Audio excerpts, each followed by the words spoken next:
Sebelum kita buka sesi tanya jawab, kita akan tampilkan barang bukti dalam kegiatan tertangkap tangan ini.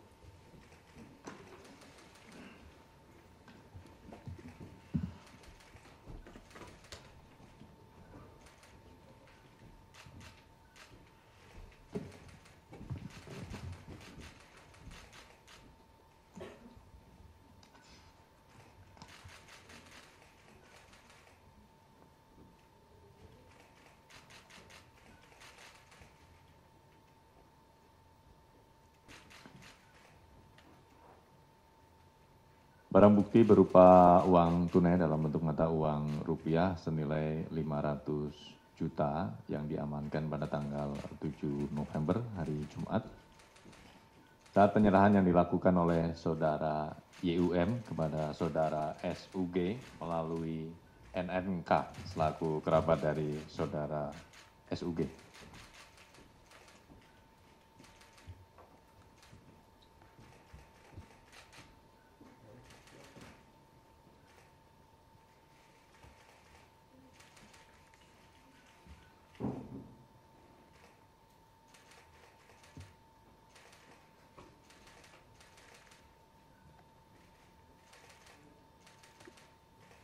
Cukup teman-teman? Baik, terima kasih.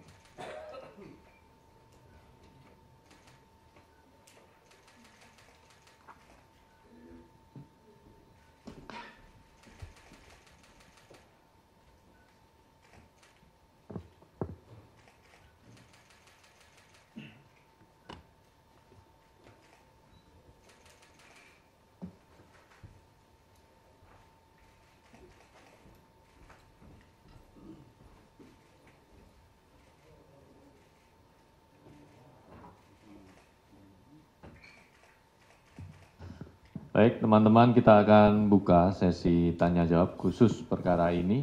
Pertama, Mas Mario, Mbak Sasya, ada lagi? Oke, silakan Mas Mario.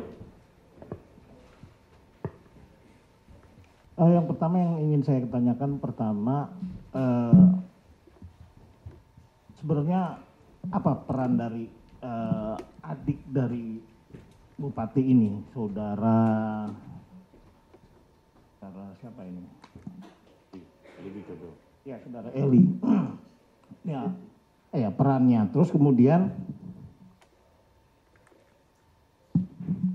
diketahui kan KPK membawa sekitar 7 orang ya.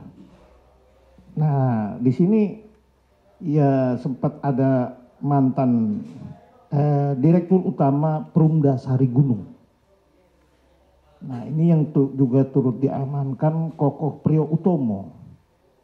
Ini kok nggak ada di sini, padahal itu sempat dibawa dari 7 orang itu. Terus kemudian ada Mbah Cip. Mbah Cip itu anggota DPRD dari fraksi P3. Itu juga turut diamankan dari 7 nama yang dimaksud.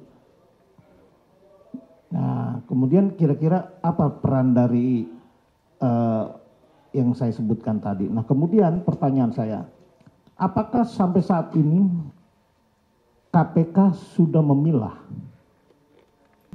Ada 6 poin pertanyaan. Mbak Sasya, silakan. Ya, malam Pak Asep, Mas Budi. Mau nanya, ini kan 22 Oktober yang lalu Bupati Ponorogo ini kesini ya untuk membahas soal Korsup. Nah, itu ada beberapa hal yang dibahas, salah satunya juga soal RSUD ini.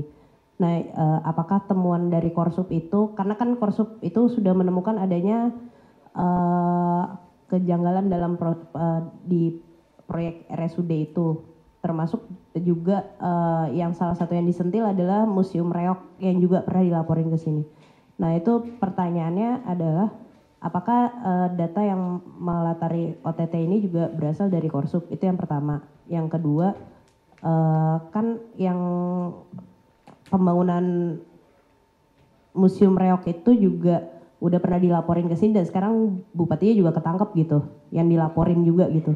Nah, ini nantinya akan didalami atau enggak? Itu aja. Terima kasih, Pak. Baik, terima kasih Mbak Sasya, 2 poin. Ada lagi teman-teman? Cukup semuanya terwakili ya? Baik, terima kasih.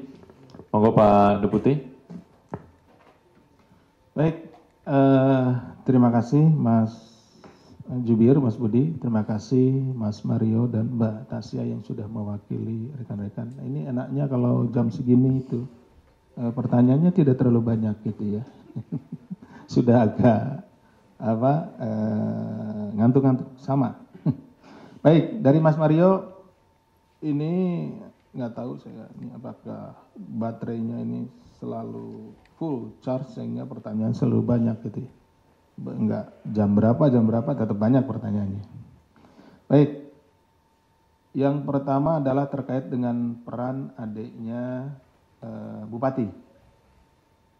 Adiknya Bupati itu kalau di sini yang kami ketahui itu sebagai ajudan ya. Sebentar saya lihat ya di sini ya. Yang namanya saudara Eli ya, Eli. Ya gitu. Jadi ini terkait dengan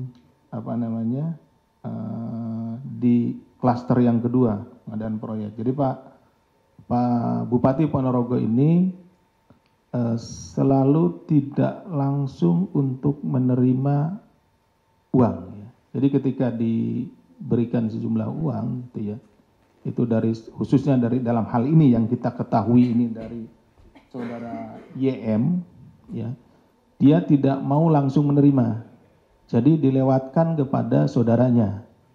Nah, yang tanggal 7 kemarin itu dilewatkan ke iparnya yang namanya saudara NNK ya, saudari NNK.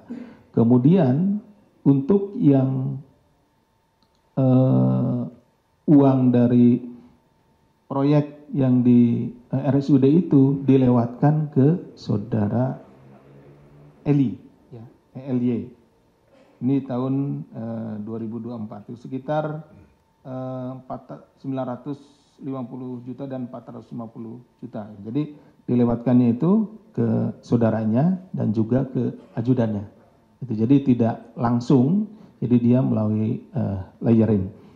Kemudian ada 7 orang tadi disebutkan, ada Dirut Perumda, kemudian juga ada ini kemungkinan besar ini yang diminta keterangan pada saat di Polres Ponorogo ya. Karena waktu itu tentunya semua keterangan dikumpulkan terlebih dahulu. Ya, jadi setiap orang, karena kita menduga bahwa tidak hanya di proyek yang ada di rumah sakit saja ya, di rumah sakit Ponorogo, nah tetapi juga di SKPD lain.